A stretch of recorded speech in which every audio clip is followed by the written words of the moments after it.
Staff Sergeant Maria Santos adjusted the strap of her rifle one more time as she walked across the dusty courtyard of Forward Operating Base Delta. The Afghan sun beat down mercilessly, and sweat already beaded on her forehead despite the early morning hour. Around her, the other members of Bravo Company Rangers went through their final equipment checks before the mission briefing. "Hey, Santos, you sure you don't want to upgrade that ancient scope?" called out Corporal Jake Mitchell from across the armory. He held up his state-of-the-art thermal imaging scope, complete with digital rangefinder and ballistic computer. "This baby cost more than your car, but it's worth every penny." Maria glanced down at her rifle. The M24 sniper weapon system looked almost primitive compared to the high-tech equipment her fellow Rangers carried. Her scope was a standard Leupold Mark IV, reliable, but nothing fancy. No thermal imaging, no digital readouts, just good old-fashioned glass and steel that had been in service since before she was born. "Standard issue works fine for me," she replied calmly, continuing to check her gear with practiced efficiency. Sergeant First Class Bobby Thompson snorted. "Standard issue? Santos, we're Rangers, not regular infantry. We get the best equipment the military has to offer, and you're still using your grandfather's hunting rifle." The comment stung more than Maria let on. Her grandfather had indeed been a sniper in Vietnam, and she'd grown up listening to his stories about making impossible shots with basic equipment. He'd taught her that fancy gadgets couldn't replace fundamental skills like reading wind, calculating distance by eye, and most importantly, staying calm under pressure. "Maybe she's trying to make it harder for herself," suggested Private First Class Danny Rodriguez, loud enough for everyone to hear. "Like some kind of challenge. See if she can keep up with the big boys using old-school gear." Maria ignored the laughter that followed. She'd heard it all before during her 3 years with the Rangers. Despite consistently ranking in the top 5% of all shooters in the battalion, some of her colleagues never missed an opportunity to point out her preference for older, simpler equipment. Captain James Harrison entered the armory, and the casual chatter immediately stopped. The commanding officer surveyed his team with sharp eyes, noting the various pieces of equipment spread across the tables. "Listen up, Rangers," Harrison announced. "Intelligence reports indicate a high-value target is moving through the Korengal Valley tomorrow morning. Taliban Commander Rashid Malik, responsible for coordinating attacks against coalition forces throughout the region. This is our chance to take him off the board permanently." He gestured to the large map spread across the briefing table. "Malik travels with a substantial security detail, usually between 20 and 30 fighters. Our job is to set up an overwatch position on these ridgelines and eliminate the target when the convoy passes through this choke point." Maria studied the map carefully. The valley was narrow, with steep sides that would provide excellent concealment for a sniper team. However, the distances involved were significant, anywhere from 800 to 1,200 meters depending on exactly where they positioned themselves. "Santos, you'll be our primary marksman for this operation," Captain Harrison continued.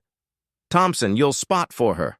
The rest of the team will provide security and coordinate extraction once the mission is complete." Thompson raised his hand. "Sir, shouldn't we consider having Santos upgrade her equipment for this mission? We've got those new smart scopes in inventory that can automatically calculate windage and drop compensation." The captain looked at Maria's rifle setup. "Santos, any concerns about your current equipment?" "No, sir," Maria replied without hesitation. "This rifle and scope combination has never let me down. I know exactly how it performs at any distance. The mission parameters call for precision shots at extended range," Thompson pressed. "Modern optics would give us a significant advantage." Captain Harrison nodded thoughtfully. "It's Santos's call. She's earned the right to use whatever equipment she's most comfortable with." He turned back to the map. "Now, let's discuss infiltration routes and timing." As the briefing continued, Maria noticed the skeptical glances from her teammates. She understood their concerns. Modern military technology existed for good reasons, and most of it provided genuine advantages in combat situations. Smart scopes could indeed calculate ballistic solutions faster than any human, and thermal imaging could spot targets that would be invisible to the naked eye. But Maria had learned something important during her years of service. The most sophisticated equipment in the world couldn't compensate for poor fundamentals. She'd seen too many soldiers become overly dependent on their gadgets, losing basic skills that had kept snipers alive for generations. More importantly, she'd discovered that her outdated equipment had one crucial advantage that high-tech alternatives lacked: simplicity. Fewer moving parts meant fewer things that could break in the field. No batteries to die at critical moments, no delicate electronics that could be damaged by moisture or temperature extremes. After the briefing ended, Maria made her way to the firing range to do some final practice. The range was empty except for a lone figure at the far end, Master Sergeant William Carter, the battalion's most experienced sniper instructor. Carter had been in the Rangers for over 15 years and had more confirmed kills than anyone else in the unit. "Mind if I join you?" Carter asked as Maria set up her rifle at the 1,000-meter line. "Not at all, Master Sergeant." Carter watched as Maria went through her pre-shooting routine. She checked wind direction with a small piece of cloth tied to her rifle barrel, estimated range using the mil-dot reticle in her scope, and made careful adjustments to her sight settings. "I heard about tomorrow's mission," Carter said quietly, "and I heard some of the guys giving you grief about your equipment choice." Maria lined up her shot on a distant target. "They mean well. They want the mission to succeed." "Success comes from the shooter, not the scope," Carter observed. "I've seen Rangers with $50,000 rifle systems miss targets that a good soldier with iron sights would have hit every time." Maria squeezed the trigger smoothly, and her bullet struck the target dead center. She worked the bolt and prepared for her next shot. "Your grandfather would be proud," Carter added. "I knew him, you know. Served with him briefly during my first deployment to Iraq in 2003. He was already retired then, but he came back as a contractor to help train military snipers. Never saw anyone who could read conditions like he could." This was news to Maria. Her grandfather had rarely talked about his later military service, focusing instead on stories from Vietnam. "He taught me that equipment is just tools," Maria said, sending another round downrange with similar precision. "The most important tool is between your ears," Carter nodded approvingly. "Smart man and smart granddaughter." He paused, watching Maria's methodical shooting process. "Tomorrow's mission isn't going to be easy. Long range, difficult conditions, high-value target. The kind of shot that ends careers if you miss." "I won't miss," Maria said simply. It wasn't arrogance speaking. It was quiet confidence built on thousands of hours of practice and dozens of successful missions. Maria had made shots under pressure before, sometimes with lives hanging in the balance. Her rifle might look old-fashioned compared to the high-tech weapons her colleagues carried, but it was an extension of her own skills and experience.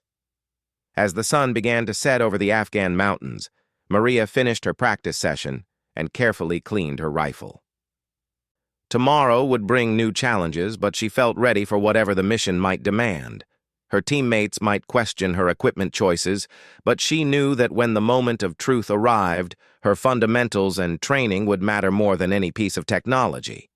The real test wouldn't be proving her rifle's capabilities. It would be proving that sometimes the oldest lessons were still the most valuable ones. The insertion went exactly as planned.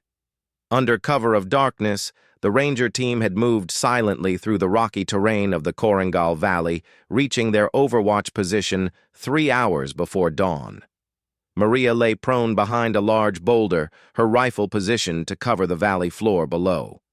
The morning mist still clung to the mountainsides, but it was beginning to burn off as the sun climbed higher.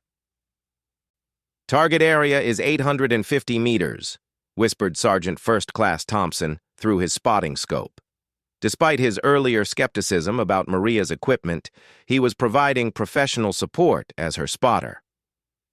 Wind is light and variable, maybe 3 to 5 miles per hour from the northwest. Maria adjusted her position slightly, feeling the rocky ground through her elbow pads. Her scope was already dialed in for the estimated range, but she double-checked her calculations using the mil-dot reticle. No batteries required, no electronic glitches to worry about.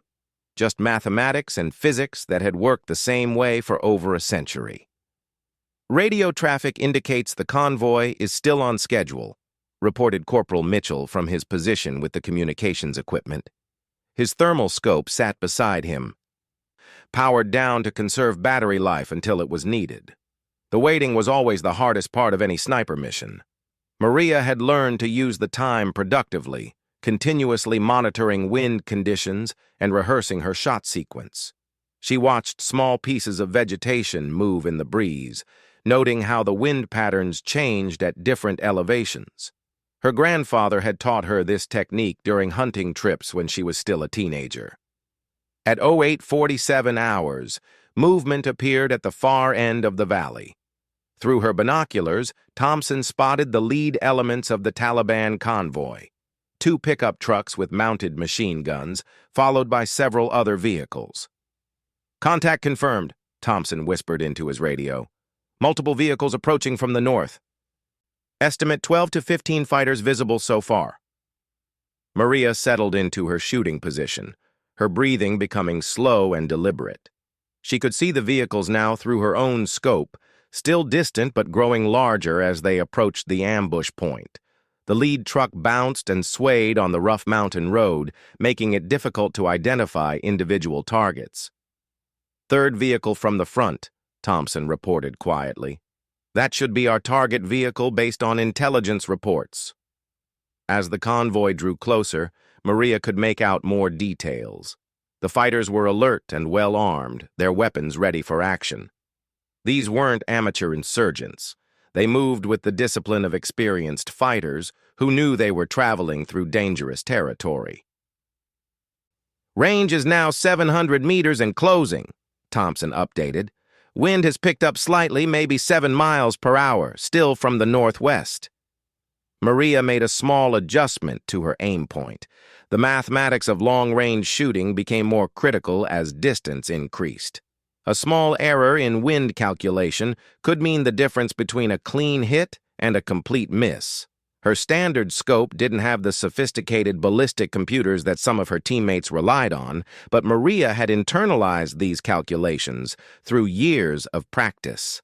The convoy reached the designated ambush point right on schedule. The vehicles slowed as they navigated a particularly rough section of the mountain road, presenting the best possible shooting opportunity. "Target vehicle has stopped," Thompson announced. "Multiple personnel dismounting. Stand by for target identification." Through her scope, Maria could see fighters exiting the third vehicle. The intelligence briefing had provided detailed photographs of Rashid Malik, and she studied each figure carefully, looking for the distinctive beard and facial features that matched their high-value target. "Possible target identification," Thompson whispered. "Male subject, approximately 40 years old, distinctive white streak in beard. He's moving toward the rear of the convoy." Maria tracked the figure through her scope. The man matched the description perfectly, but he was moving quickly between the vehicles, never presenting a clear shot for more than a few seconds at a time. Maria waited patiently, her finger resting lightly on the trigger guard. Rushing a shot at this distance would almost certainly result in a miss. Suddenly, everything went wrong. The sound of helicopter rotors echoed off the valley walls, growing rapidly louder. Maria looked up to see 2 Apache attack helicopters approaching from the east. But these weren't American aircraft. The markings were wrong, and they were firing at someone on the ground. "Those aren't our birds," Thompson shouted into his radio. "We've got enemy helicopters inbound." The Taliban fighters below immediately scattered, taking cover behind their vehicles and returning fire with small arms and machine guns. The carefully planned ambush had turned into a chaotic firefight, with the Rangers caught in an exposed position high above the valley floor. "Intelligence was wrong," Captain Harrison's voice crackled over the radio. "There's a second Taliban unit moving up the valley from the south, at least 40 fighters, and they've got heavy weapons." Maria could see muzzle flashes from the approaching Taliban reinforcements. They were moving fast, using the cover of the helicopter attack to advance up the valley. In minutes, they would overrun the Ranger positions and trap the entire team on the mountainside. "We need to extract now," Thompson urged.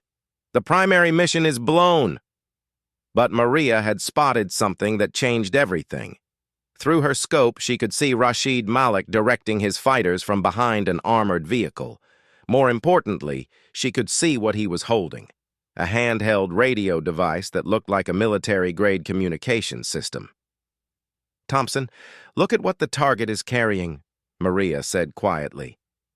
Thompson adjusted his spotting scope. "It's some kind of radio equipment. Looks like he's coordinating the attack." Maria realized the terrible truth. This wasn't a chance encounter with enemy reinforcements.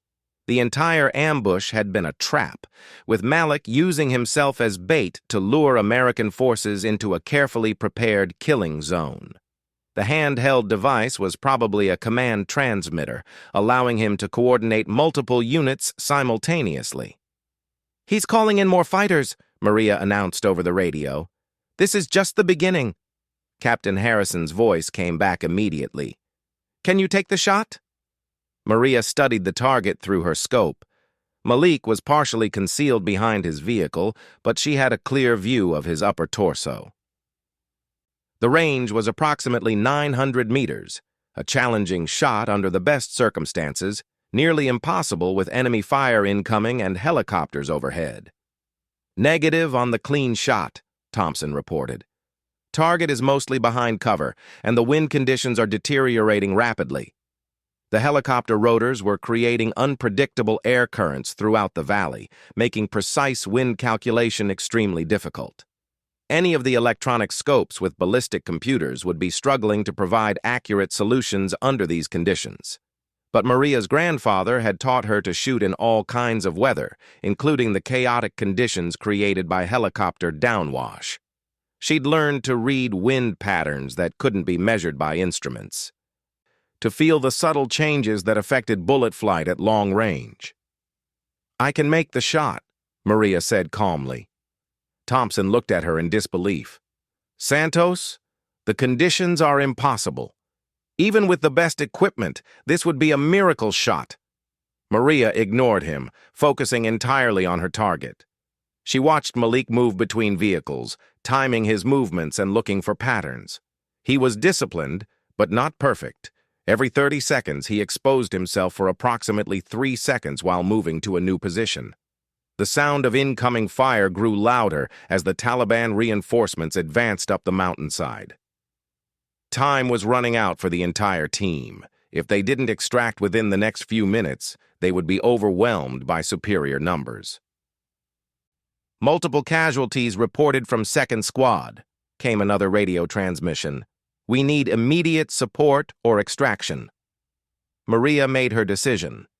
During the next 30-second cycle, when Malik exposed himself to move between vehicles, she would take her shot.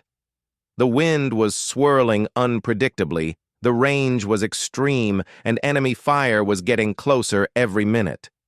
But sometimes the most difficult shots were the ones that mattered most. She steadied her breathing and began counting down the seconds until Malik's next movement. Maria's breathing slowed to an almost meditative rhythm as she prepared for the most important shot of her career. Around her, the sounds of battle raged, helicopter rotors chopping through the air, automatic weapons fire echoing off the mountain walls, and urgent radio transmissions reporting casualties from multiple Ranger positions. "Santos, we've got incoming mortars," Thompson shouted over the noise. "Taliban forces have heavy weapons and they're bracketing our position." Through her scope, Maria could see Rashid Malik crouched behind his armored vehicle, still holding the command transmitter that was coordinating the entire enemy attack. Intelligence reports started flooding in over the radio, painting an increasingly desperate picture. "This is command," came the voice of Colonel Martinez from the Tactical Operations Center. "We're tracking massive Taliban movement throughout the Korangal Valley. Current estimates show over 150 coalition forces are engaged or about to be engaged by coordinated enemy attacks. They're using this operation as a regional offensive." Maria felt the weight of that information settle on her shoulders. This wasn't just about eliminating a high-value target anymore.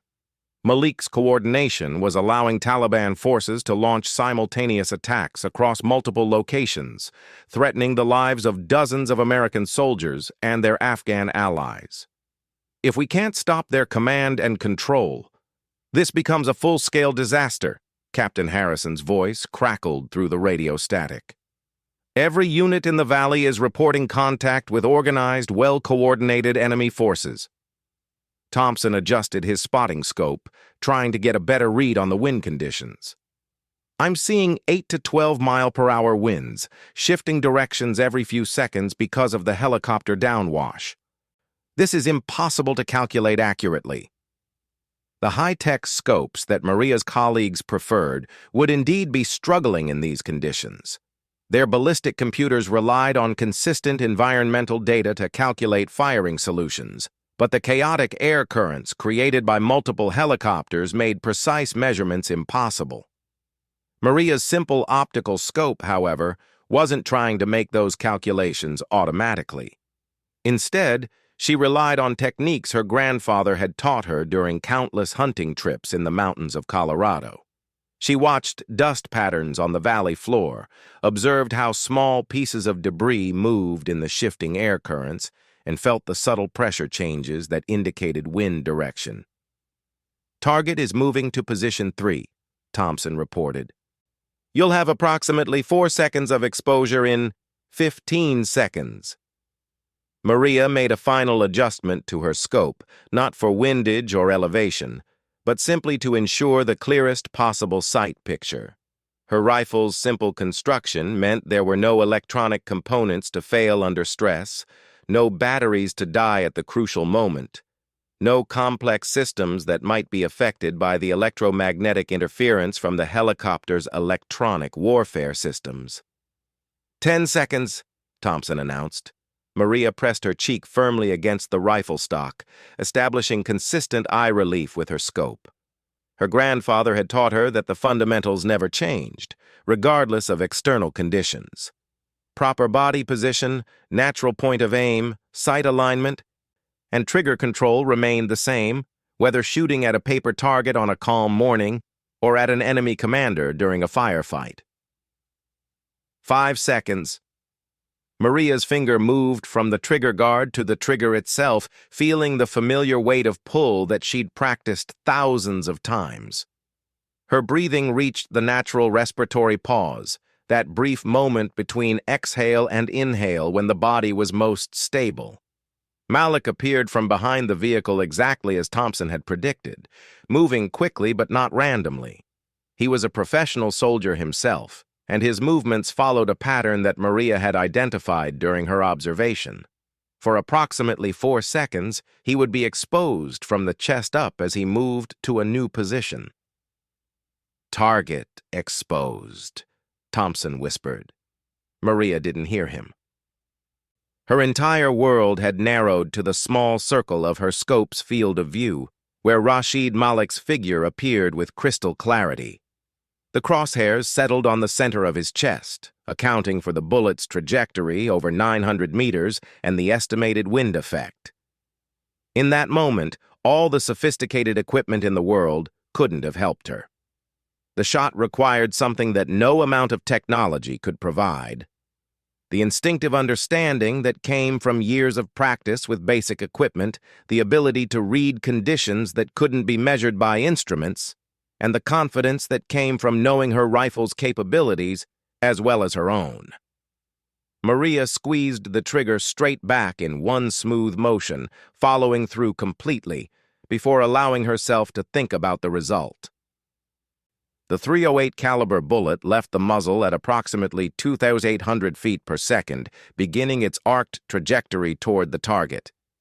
The flight time at that distance was roughly 1 second, long enough for Malik to potentially move out of the way if he'd been aware of the threat.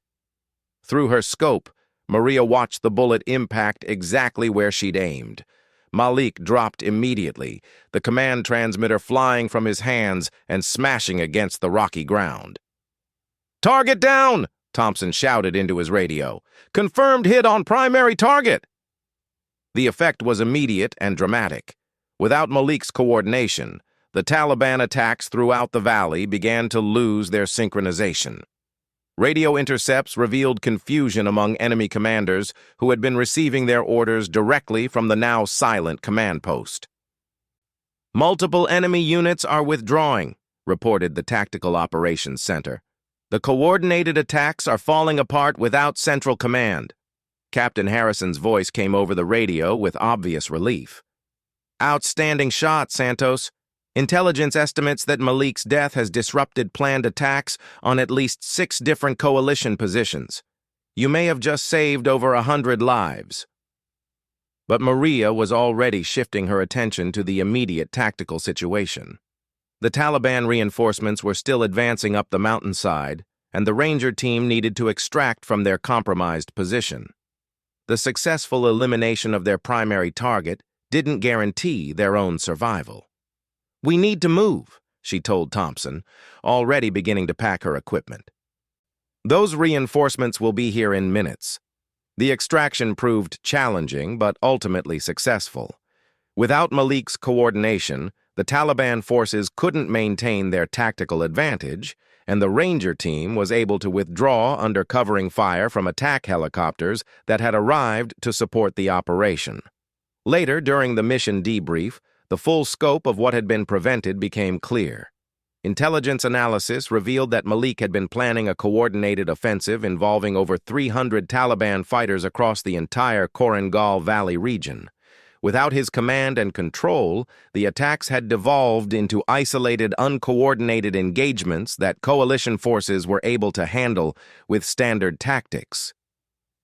"The shot that Staff Sergeant Santos made disrupted the largest planned Taliban offensive in this region in over 2 years," Colonel Martinez explained to the assembled Rangers. "Conservative estimates suggest that eliminating Malik's command capability prevented casualties among at least 150 coalition personnel." Corporal Mitchell, who had mocked Maria's equipment choice before the mission, approached her during the debrief. "I owe you an apology," he said quietly. "I was wrong about your gear. When it mattered most, your rifle worked perfectly." "It's not about the rifle," Maria replied. "It's about knowing your equipment well enough to use it effectively under any conditions." Master Sergeant Carter, who had observed the entire mission from the Tactical Operations Center, pulled Maria aside afterward. "Your grandfather would have been proud," he said. "That shot required everything he taught you, reading conditions, staying calm under pressure, and trusting your fundamentals."